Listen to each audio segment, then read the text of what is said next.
Recuperamos este espacio en vivo, estamos compartiendo, como bien decías, el documento de la Quinta Conferencia Episcopal de América Latina y el Caribe, o de América y el Caribe, como dicen algunos, y nos metemos en aquellos lugares donde Cristo sale al encuentro nuestro, para que desde la autenticidad de ese encuentro brote la fuerza de la misión. Recordamos que el texto de Aparecida apunta esencialmente a esto, a redescubrir nuestra vocación de bautizados como discípulos lanzados a la misión. Esto es lo que vamos a detenernos ahora, en qué lugares particularmente sentimos que el Señor nos está llamando a su encuentro y qué implica esto para la misión. Qué bueno. Bueno, estamos para quienes siguen el documento, que lo tienen en mano, lo están leyendo desde internet. Estamos en el capítulo 6 a partir del punto 246. Empecemos a leer, padre, ¿te Vale, parece? adelante. Muy bien. El encuentro con Cristo, gracias a la acción invisible del Espíritu Santo, se realiza en la fe recibida y vivida en la Iglesia. Con las palabras del Papa Benedicto XVI, repetimos con certeza: la Iglesia es nuestra casa. Esta es nuestra casa. En la Iglesia Católica tenemos todo lo que es bueno, todo lo que es motivo de seguridad y de consuelo. Quien acepta a Cristo, camino, verdad y vida en su totalidad, tiene garantizada la paz y la felicidad en esta y en la otra vida. Bueno, concretamente el texto invita a la revinculación con la Iglesia Católica.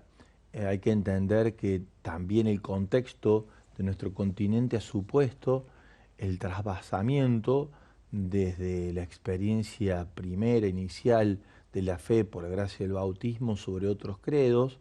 Ha habido en este sentido un avance importante y un cierto vaciamiento de algunos espacios eclesiales donde no hemos tenido la capacidad de saber congregar, de saber acompañar y sostener la vida del espíritu, y por eso la reafirmación, para mi manera de entender, de esta es nuestra casa, también casi como un llamado a volver a la experiencia inicial de ser familia, de ser iglesia.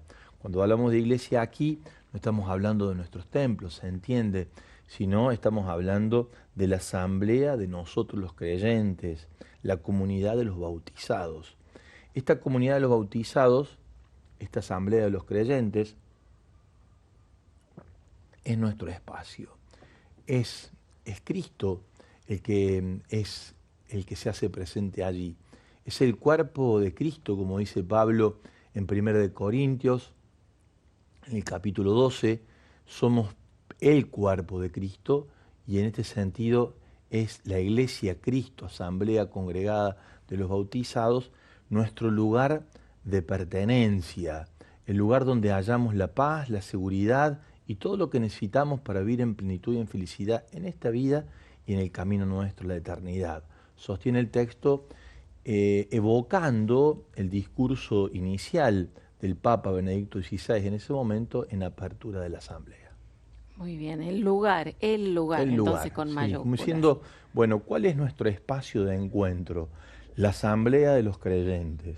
Y entonces, para mi manera de entender, esto ya es una interpretación que hago de lo que el contexto en el que se dice, es como una cierta una llamada, una evocación, a un llamamiento a los que pudieran haber no encontrado en la iglesia lo que buscaban querer hallar y lo encontraron en otros credos cercanos a nosotros, en algunos casos, en otros casos nosotros consideramos sectas religiosas, ¿no? Muy bien. A lo cual el documento, perdón, Adriana, Sí, sí. a lo cual el documento en algunos aspectos va a hacer referencia a esto, por eso me animo a decir, esta es nuestra casa, ¿no? Muy bien, el punto siguiente dice: encontramos a Jesús en la Sagrada Escritura leída en la Iglesia.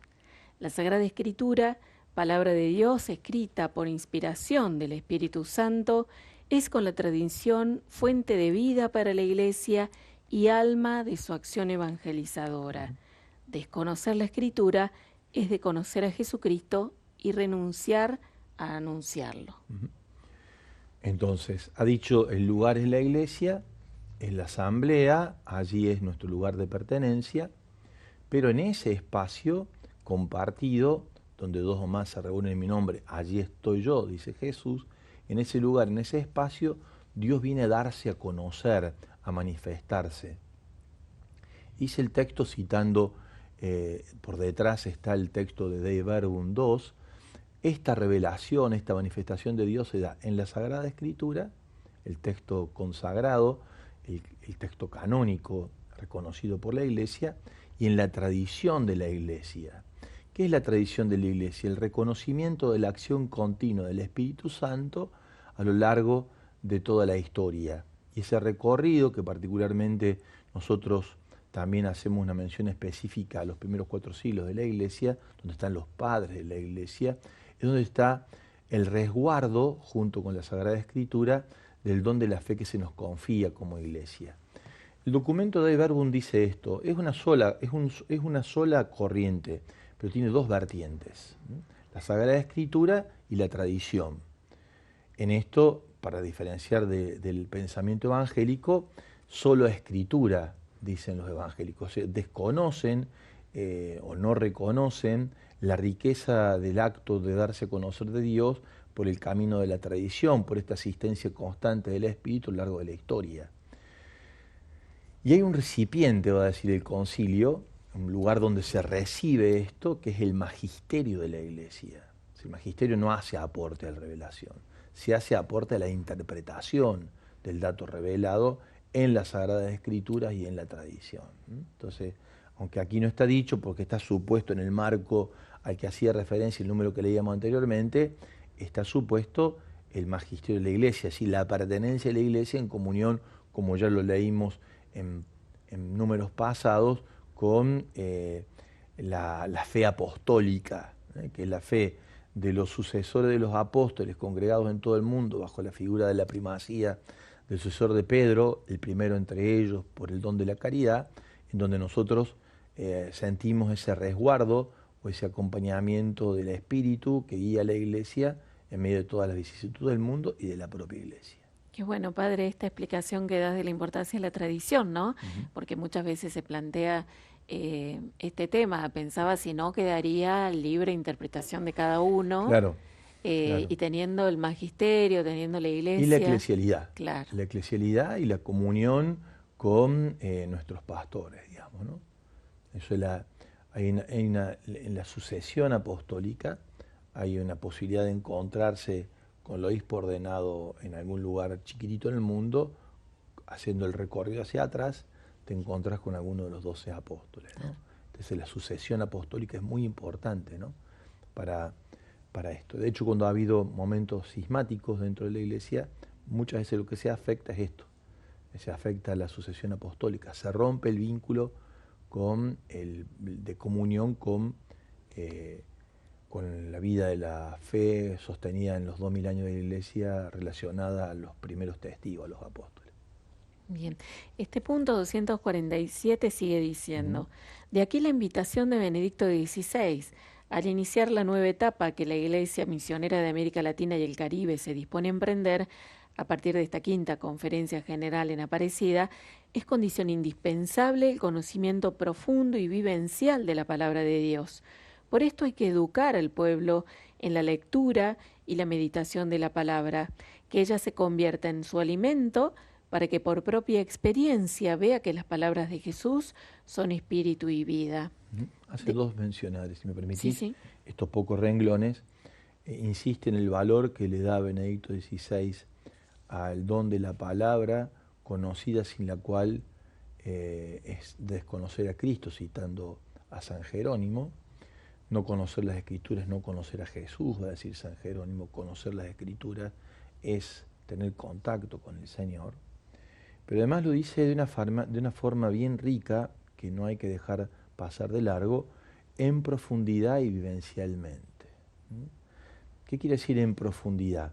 Y bueno, hay una serie de lecturas que pueden ser exegéticas de los textos sagrados, que puede ser por las concordancias que existen en la relación entre los textos del Antiguo con el Nuevo Testamento, o los mismos textos del Antiguo Testamento entre sí, cómo se leen unos al espejo de otro, o los textos del Nuevo Testamento en lo que se dice del Antiguo Testamento o los mismos textos del Nuevo Testamento entre sí. Es decir, este conocimiento en profundidad, digámoslo así, y un conocimiento vivencial. Ahí la lección divina ayuda mucho en este sentido. ¿Por qué? Porque la lección divina te plantea tres momentos. ¿Qué dice la palabra? Un conocimiento profundo. Dice, por ejemplo, el texto de hoy, ¿no? El texto de hoy es un texto de la liturgia de hoy, es el texto de el pan eucarístico Cristo.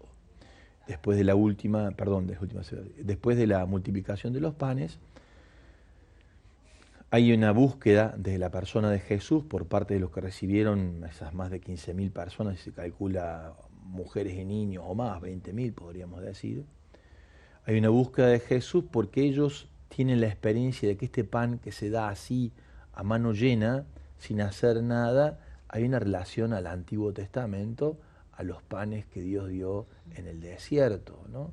Al maná del desierto. Entonces, ellos genuinamente, con esa referencia, lo buscan a Jesús, porque tienen hambre de ese pan que Dios se los dio.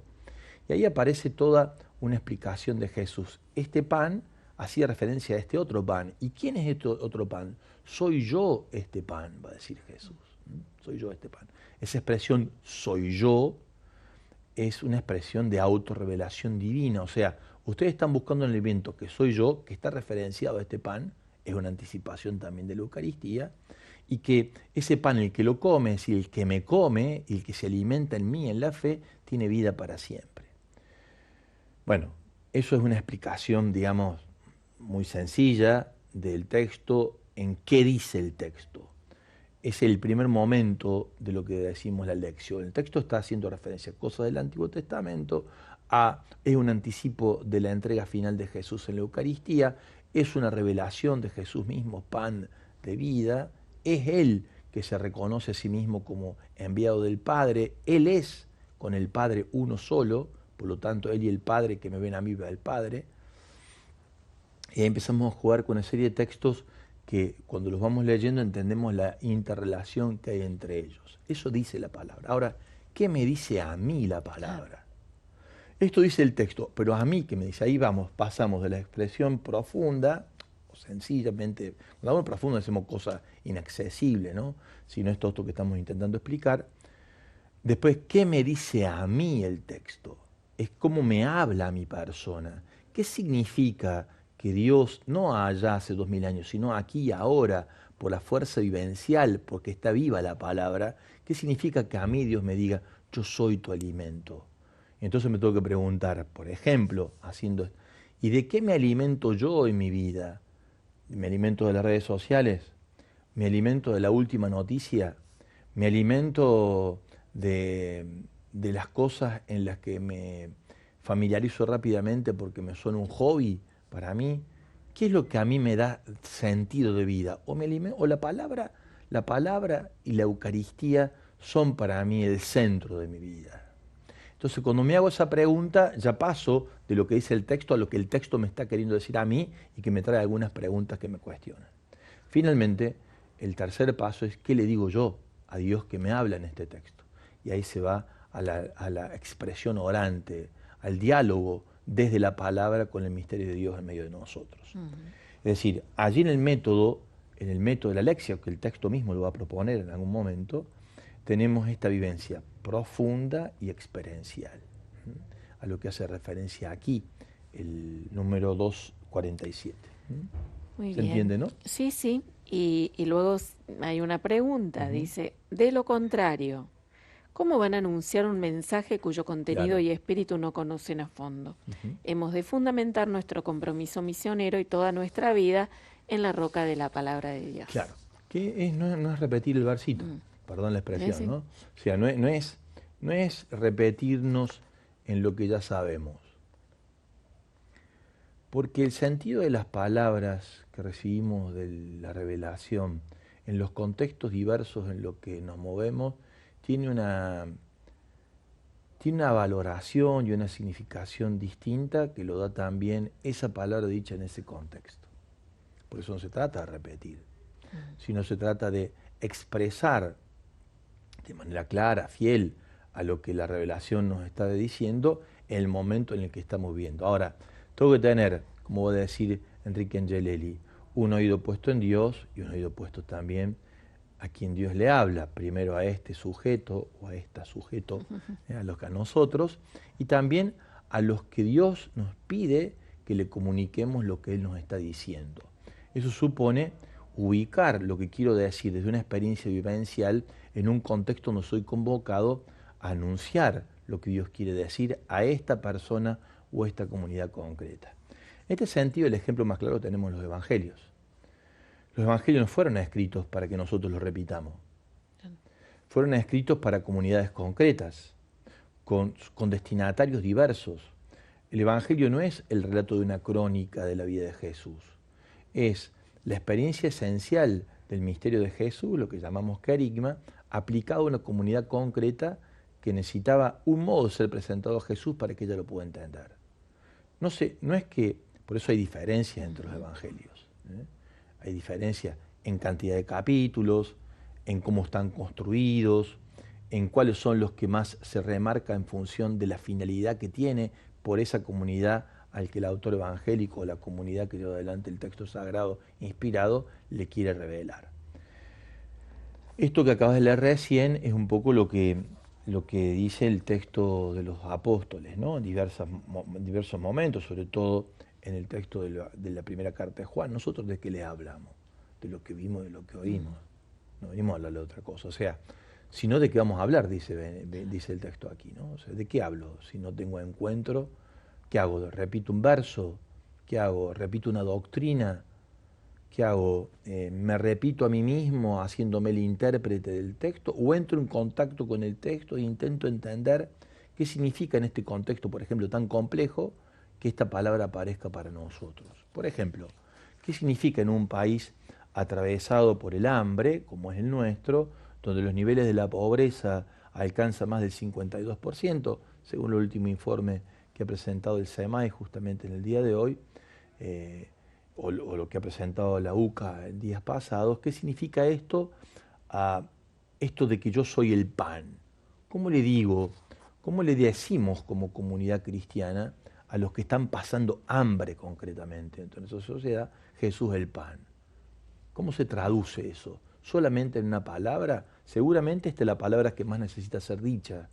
Pero si esta no va acompañado de gesto, como hace Jesús, de hecho, en el Evangelio de estos días, la multiplicación de los panes, y no tiene fuerza el Evangelio. ¿Qué quiero decir?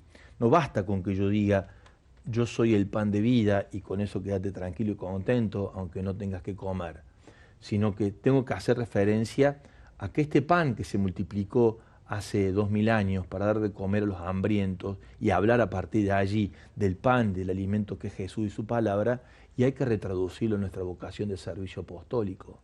Si la sociedad de la asamblea de los creyentes no se puede quedar impávida frente al pan que falta en la mesa de todos los días.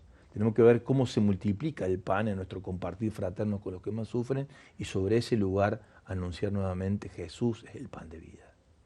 ¿Se entiende, no es cierto? Sí, se entiende, claro que sí, padre. Bueno, vamos a hacer una pausa musical, vamos a seguir avanzando. Recién comenzamos con estos puntos, padre, que tienen tanto para decirnos, tanto para profundizar y reflexionar. Invitamos a quienes tengan alguna consulta, alguna pregunta, algún compartir, está habilitada nuestra vía de contacto, ya lo saben, 3518-171-593.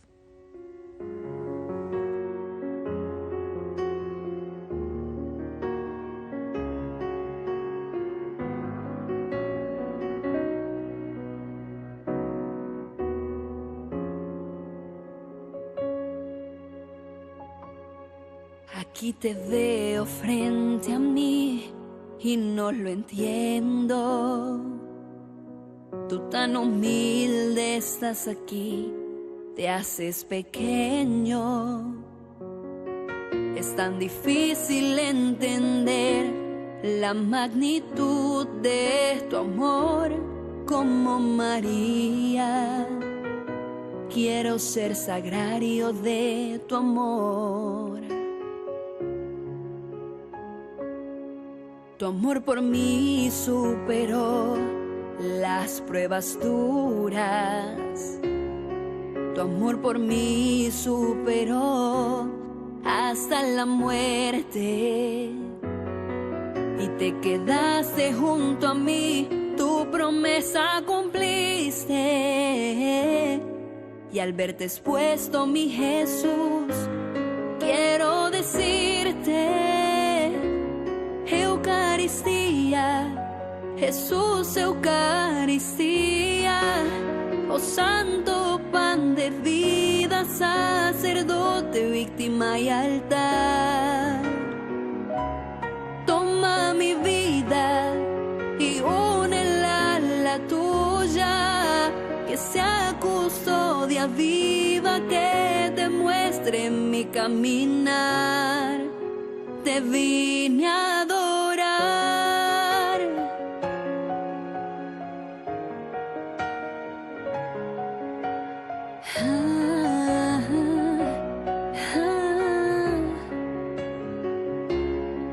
Y te quedaste junto a mí, tu promesa cumpliste. Y al verte expuesto, mi Jesús, quiero decirte: Eucaristía, Jesús, Eucaristía, oh santo pan de vida, sacerdote, víctima y altar. Toma mi vida y únela a la tuya, que sea custodia viva, que te muestre mi caminar. Te vine a adorar.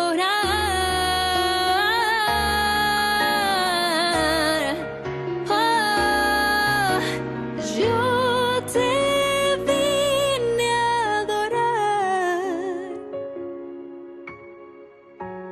Te creo, te amo, te adoro y te espero, amado.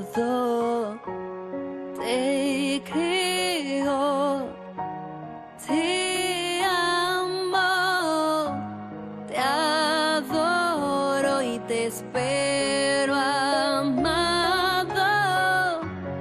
Te creo, te amo, te adoro y te espero, amado.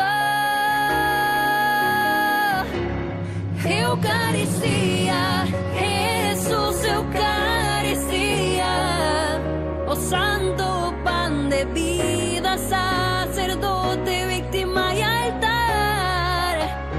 Oh, toma mi vida y únela a la tuya, que sea custodia viva, que te muestre mi caminar. Te vine a adorar.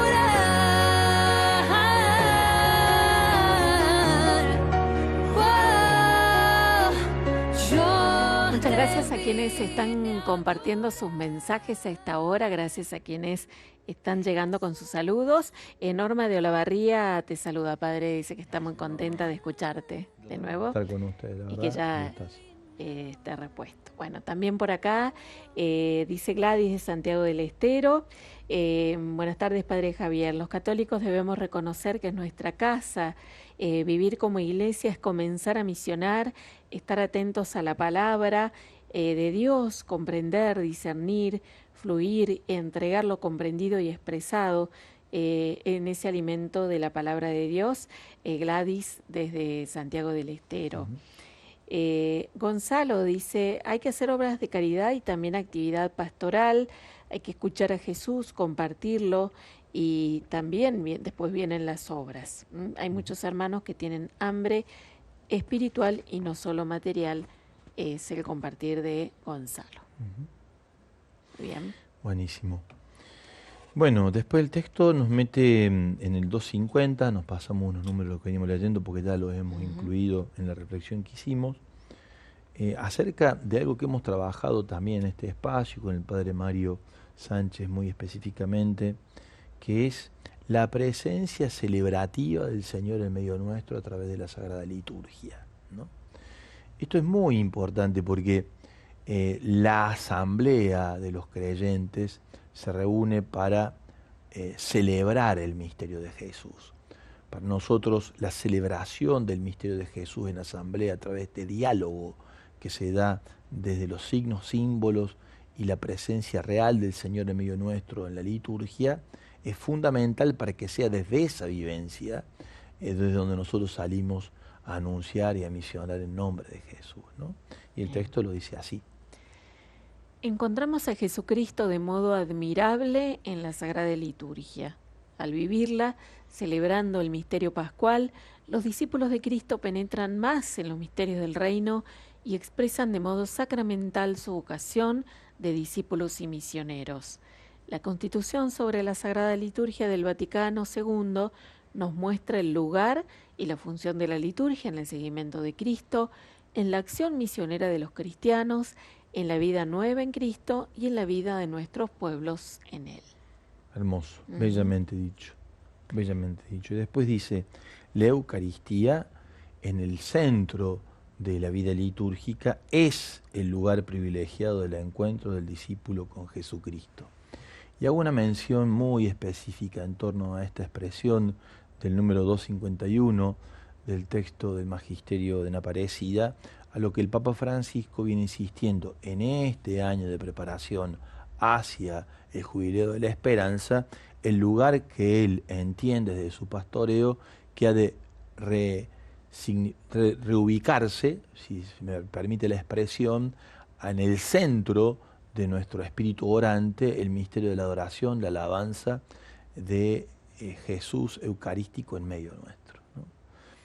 Ustedes saben que este año es el año dedicado a la oración, pero yo diría que en lo que viene siendo propuesta de camino a la oración, en las catequesis de Francisco específicamente, y en su invitación, hay una clara orientación a la adoración eucarística. Es decir, que hoy también lo compartíamos, ayer lo compartíamos en la catequesis, el sentido que tiene la adoración eucarística.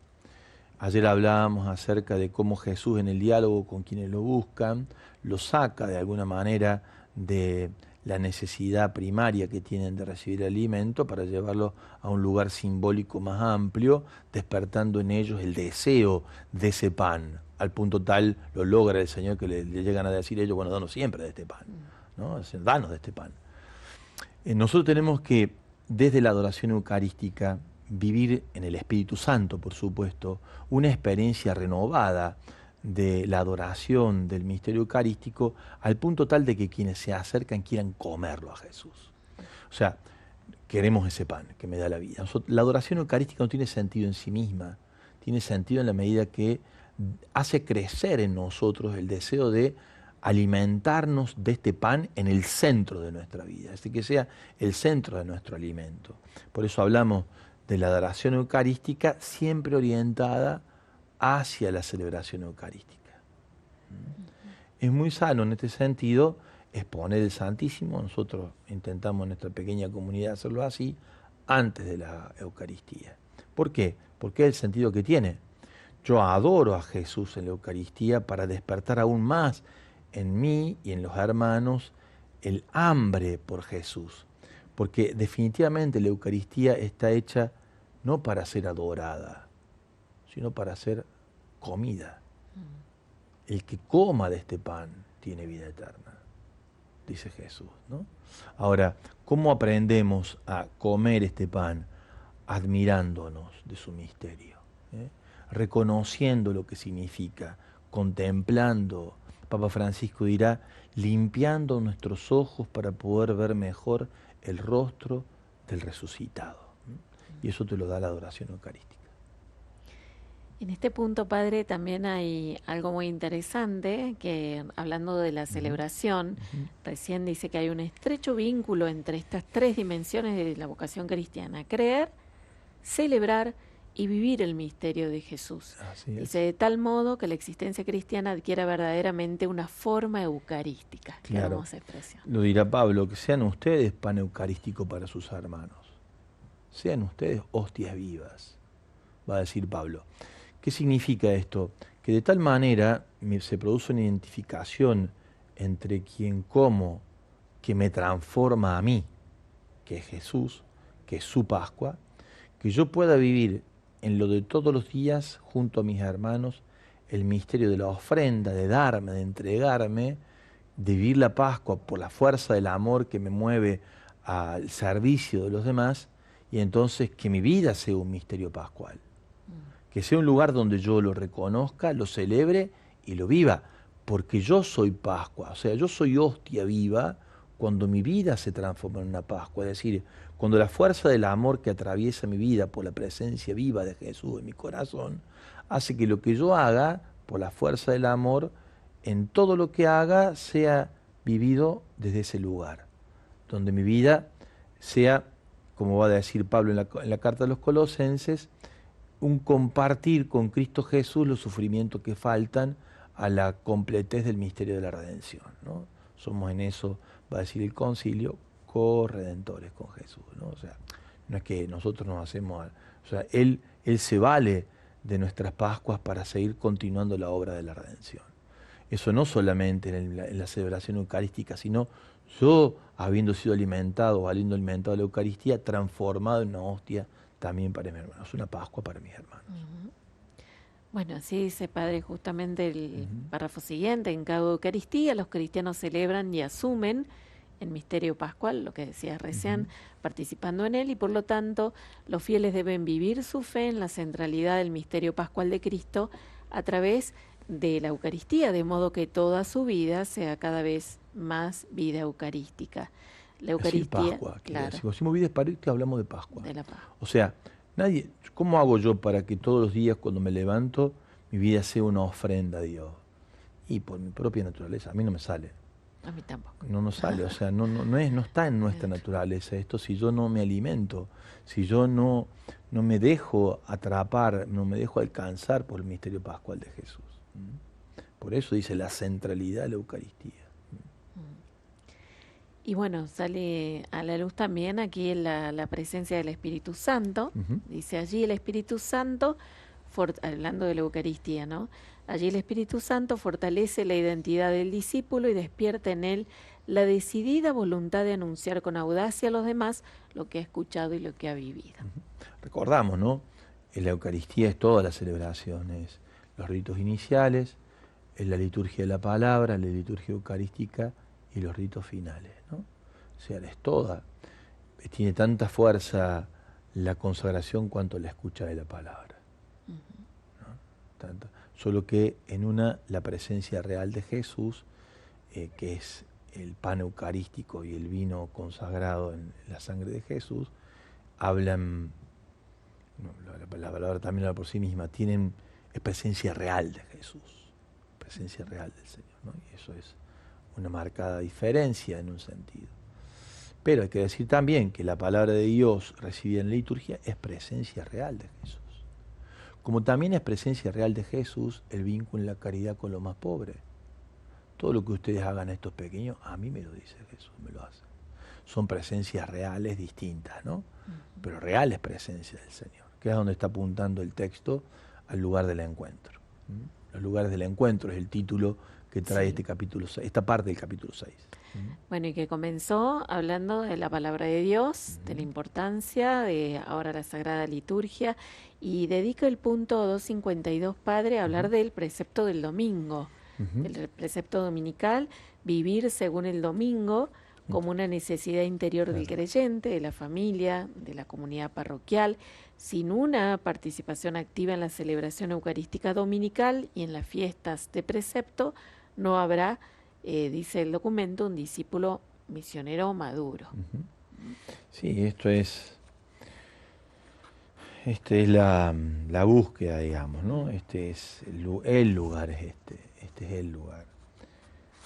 Bueno, tal vez nos esté faltando un poquito de revalorizar aún más esta celebración. Lo hemos compartido en distintos momentos esto. Que sea festivo es claro, es clave para que así pueda ser, ¿no? Que el guión sea bueno, que la música sea buena, que se escuche bien la palabra, que la prédica esté bien preparada, que los quienes reciben en el templo, los que vienen, tengan esa vocación de servicio, que el silencio sea respetado, que la alegría sea manifiesta. Esto hace de ese domingo celebrativo la Pascua de la Resurrección. Es decir, nos habla el resucitado en medio de todos estos signos sencillos, pobres, austeros, pero reales, en los que Dios se quiere manifestar, y hay que cuidarlos, y que decimos cuidarlos es para que verdaderamente el misterio de Jesús resucitado toque el corazón de todos los que allí celebramos, para que nuestra vida eucarística compartida sea lo que anunciamos lo de todos los días, ¿no? Sin esto, dice el texto en alguna forma, es imposible que la vida de la comunidad crezca y que la misión crezca. En el centro de este encuentro. Bien. Bueno, compartimos otra pausa, vamos a ver qué dicen nuestros amigos que están siguiendo esta transmisión, este espacio, al 3518-171-593.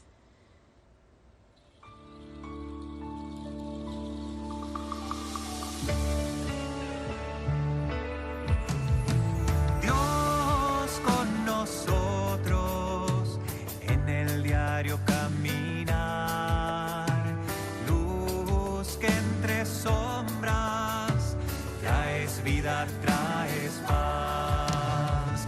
Dios con nosotros en el diario caminar, luz que entre sombras traes vida, traes paz.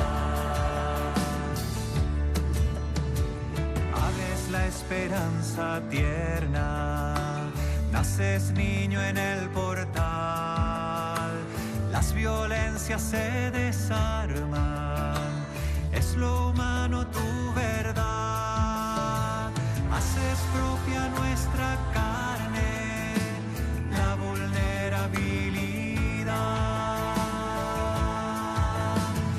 Dios con nosotros en el diario caminar, luz que entre sombras traes vida, traes paz. Rompes lógicas de muerte, sanas desde el corazón, sientas todos a la mesa, nos invitas al perdón, verbo Dios en nuestra historia, que nos llamas al amor. Dios con nosotros en el diario caminar, luz que entre sombras traes vida, traes paz. Dios con nosotros en el diario caminar, luz que entre sombras traes vida, traes paz. Dios con nosotros en el diario caminar, luz que entre sombras traes vida, traes paz. Dios con nosotros en el diario caminar, luz que entre sombras traes vida, traes paz. Buenas tardes, Radio María, habla Juan Mercado de Belville. Estaba escuchando lo que dice el Padre. Creo que por la gracia de Dios, por la gracia actual de la Eucaristía, irradiamos y damos testimonio de esa Pascua vivida y celebrada en nuestra vida para la conversión, ¿no?, de nuestros hermanos. Por la gracia del Espíritu Santo que habita con sus 7 dones en nuestro corazón, y eso transforma, alimenta, irradia el amor de Dios para que como comunidad nos convirtamos y podamos vivir plenamente de acuerdo a nuestro bautismo.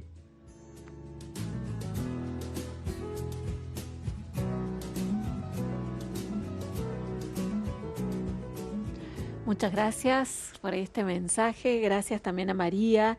Dice, gracias por el programa y las reflexiones. Somos bendecidos por esta vivencia de nuestra fe, por poder vivirlo libremente, a puertas abiertas, y por la gracia de su misericordia que nos invita a compartirla y darla así como podemos. Qué bueno. Dice el mensaje de nuestra oyente. Vivirlo con libertad no es... No es nosotros poco. estamos acostumbrados, ¿no? En algún lugar esto no se vive con libertad, ¿no? Muchos lugares de la vida de la iglesia en este tiempo están atravesados por la persecución, ¿no? Y no hay libertades religiosas. Entonces, tenerlo así vivirlo así es un regalo grande de Dios que hay que saber aprovecharlo. Bueno, gracias por traer este aspecto, nuestra amiga.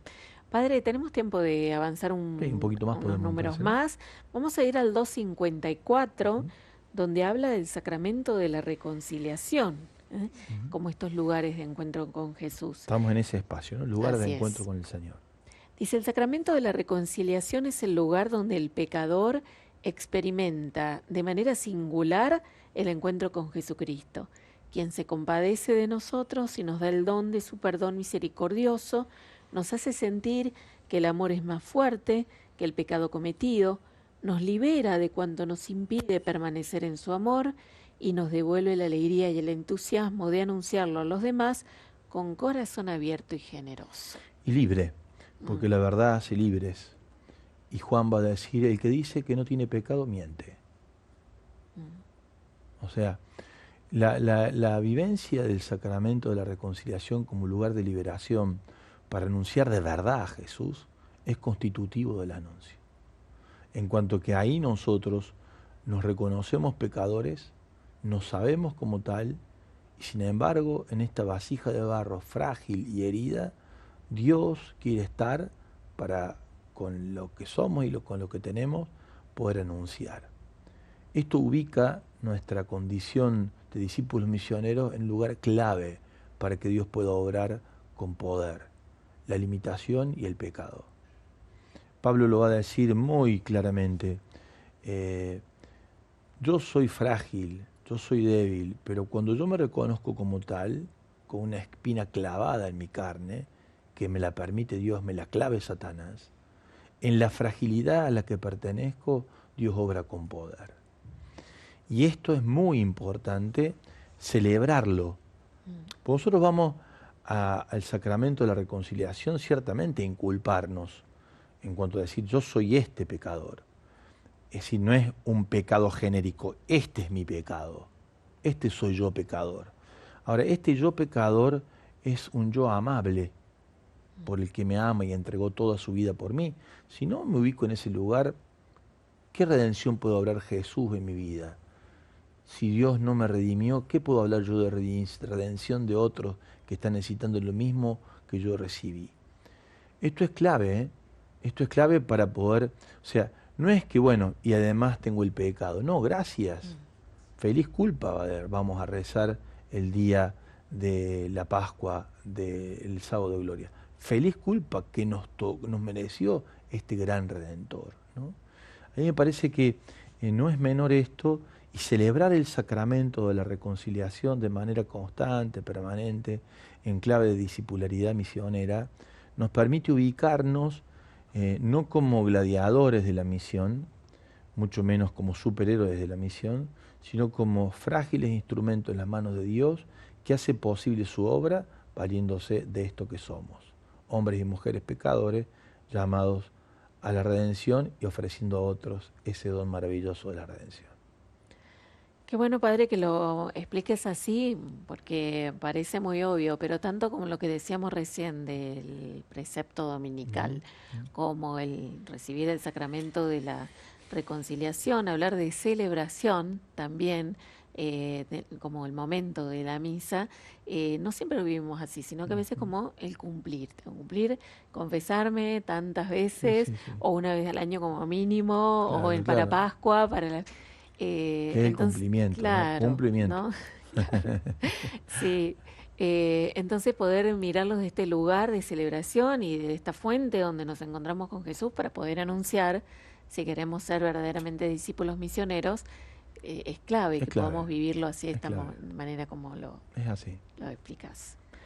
Muy bien, y tenemos tiempo de otro Sí, punto que lo leemos como un punto, padre, pero dale. es muy importante también, como es la oración, que lo habías mencionado Ujú. también hace Como un el centro de ratito. este año, ¿no? Así es, el año de la oración.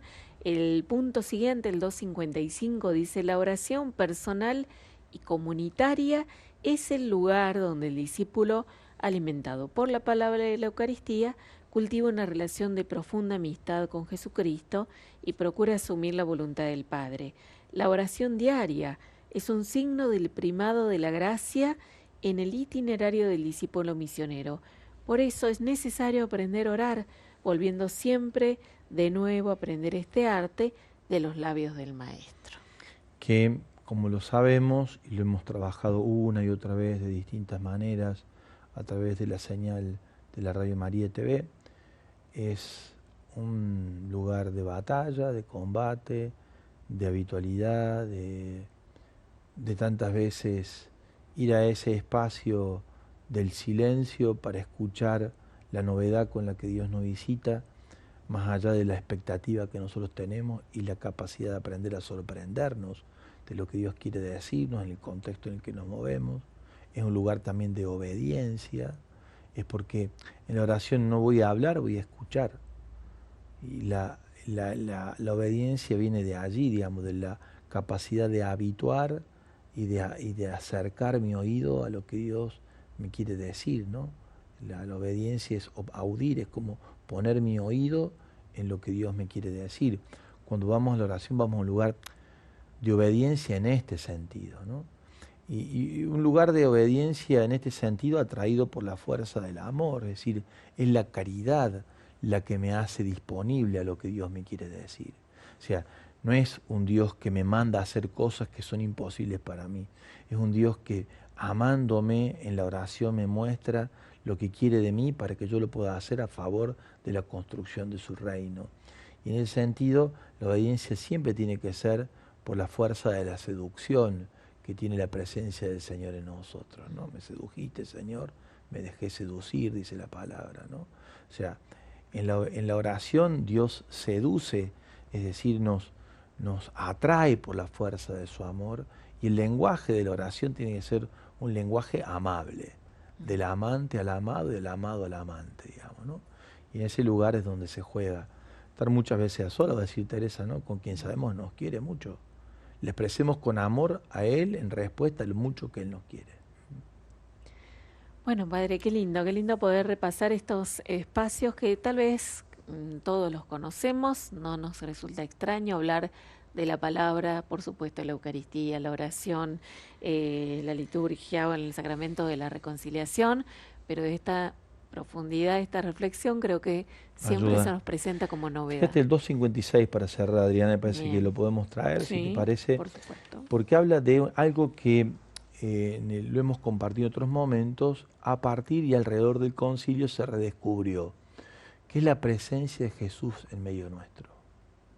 Es decir, cuando yo me encuentro con mi hermano, mi fraternidad es posible, además por el afecto, el cariño, por el reconocimiento mutuo que nos tenemos, porque el Señor está entre nosotros, ¿no?